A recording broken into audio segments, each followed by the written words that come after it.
The average person opens up Instagram 150 times. That's by design. Like you said, companies, from product design, they're putting fortunes in to understand why we do what we do. And variable reward, dopamine, pops, all that stuff. Exactly. And so if you're picking up the phone the first thing in the morning, the challenge is a number of reasons. This is a challenge. First of all, there are these 4 primary brainwave states. Beta is what you and I are in right now, we're awake. Delta is when you're fast asleep.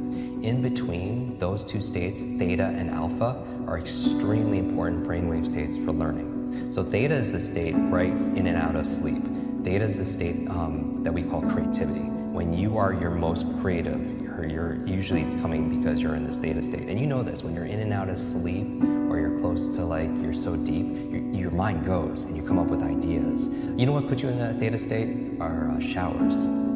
You ever notice when you're in the shower, you come up with some of your best ideas? Yeah, your brain kind of drifts. It does, because you're in that brainwave state. So a big part of my work is taking the invisible and making it visible. When I do these demonstrations, I always tell people that I do it because I want you to see that there's a method behind the magic. And when somebody does something that's extraordinary in athletics, in education, in technology, with the human body, there's always a trail, because genius leaves clues. Above theta, though, is the state called alpha, right below beta, where you're most aware and awake.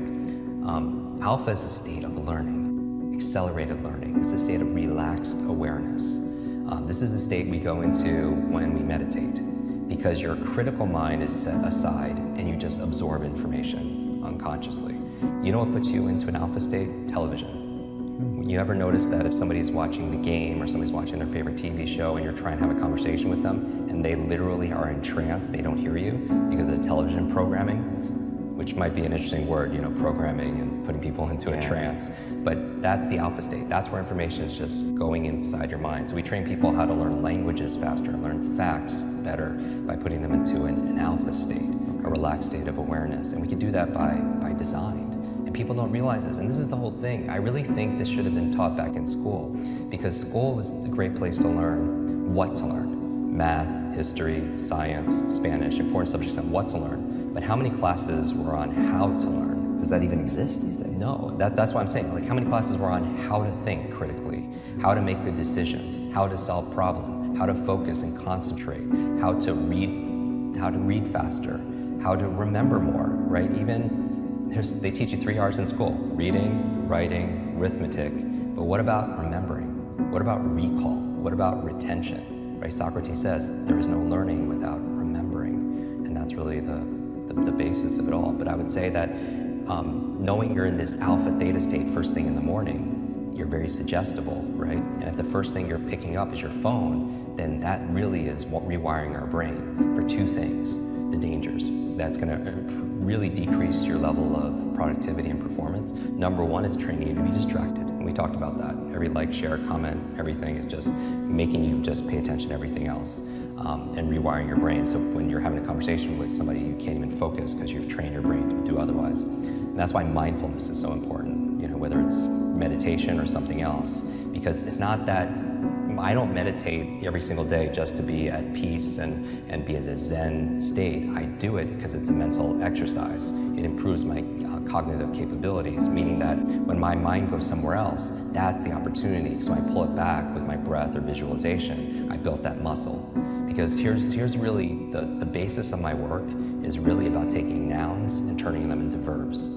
So what do I mean by that? It's like so many people, they wake up and say, oh, I hope I have energy today, or I have motivation today, things that they have, right? I have creativity so I can write today or make videos, or I have memory, or I have focus and concentration. Those aren't things you have, those are things you do. And so you don't have love, you do loving things. You don't have energy, you do things that give you energy. Just like that applies, same thing with learning. You don't have focus, there's a process for doing focus. You don't have a memory, there's steps to improve your memory or to remember things better. Creativity is not something you have, there's actually a process for creativity. So you should never suffer from writer's block or anything else like that, because that's where if you don't understand how you work, when I was talking about self-awareness and understanding ourselves, I think if somebody wants to improve their esteem, their self-esteem overnight, just study your brain. Like you'll get a boost of confidence and pride like instantly, because it is the most incredible, I don't even know what to call it, a device, a supercomputer, what, in the whole universe. You know, it's not just about going out to Mars and all these other places. I want to go in here, because this controls what? Everything, our careers, our income, our health, our relationships. Like everyone knows what to do, but do they do what they know? Because common sense is not common practice. And it's a myth that knowledge is power. Knowledge it has the potential to be power. It only becomes power when we use it, when we apply it. Like people think they should get points for buying books and sitting on the shelf, and it just sits there. And it becomes like shelf help, not self-help, right? Self-help, yeah. Or somebody will go and learn something. They'll listen to a podcast like this, or a show, or they'll go to a conference. They'll pay all this money, but they don't do anything with what they learn. And part of it also is because they forget it. You know, everyone knows there's a learning curve, but there's also a forgetting curve. Did you know, like the forgetting curve says that if you learn something once, within 48 hours, 80% of it is gone. 80%. So you listen to a show, you watch something, on YouTube, you go to a conference, you read a book, within 2 days, the majority of it is gone, because nobody trains us how to have, that's why memory is so important, you know? And so the first thing, don't touch your phone, because it's training you to be distracted. The second thing is training you, rewiring your brain to be reactive. Reactive, meaning that you're in this relaxed state of awareness when you first wake up. You pick up your phone, you get one text with bad news, or one voicemail, or one email, and you know this, this has all happened to us. You're in a bad mood for the rest of your day because you're so impressionable. You're in that hypnotic state, and it affects you. And you can never have a quality life, you know, with that, you know, and be the best version of ourselves, be an elite mental performer or high performer when you're responding and reacting to everybody else. You know, my friend Brendan Burchard says, an inbox is nothing but a convenient organizational system for other people's agenda for your life. And how can you have vision for your life? Like for me, the night before, like I did a whole episode on my morning routine, like 10 things I do every morning to jumpstart my brain. And I also have an evening 1 hour routine to get into sleep, to maximize my sleep. Because sleep is so very important to be able to do.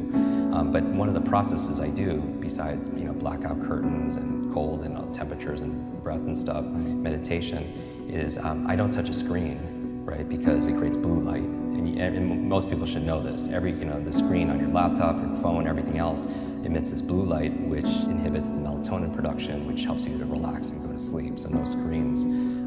But the other thing I do is I write down the 3 things I want to accomplish the next day, personally, and the other 3 are professionally.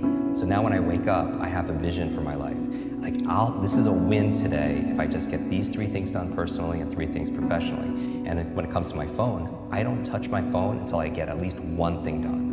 And that's my test. You know, if I could just do that, and it's not always perfect, you know, but it's about progress, right? Because practice makes progress, right? And there's never going to be a perfect. And I think people need to find what works for them. But I would say again, to step out is don't trust yourself as the expert instead of somebody else, and test it. You know, maybe for 1 week, keep your phone outside your bedroom for just 1 week and don't touch it for the first hour a day, and spend the first hour a day being a thermostat, not a thermometer. Because a thermometer, what's a function? It reacts to the environment.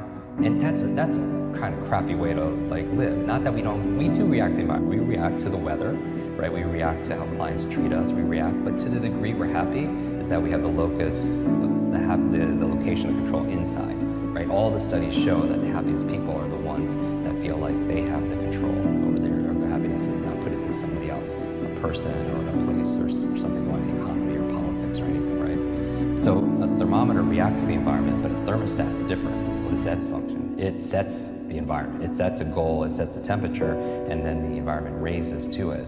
And so I feel like anyone who's attracted to your work or to mine, they're thermostats because they have a growth mindset. Because if they thought things were fixed, they wouldn't watch something like this. Because what's the point? It's just all predestined and it's set, and we can't grow.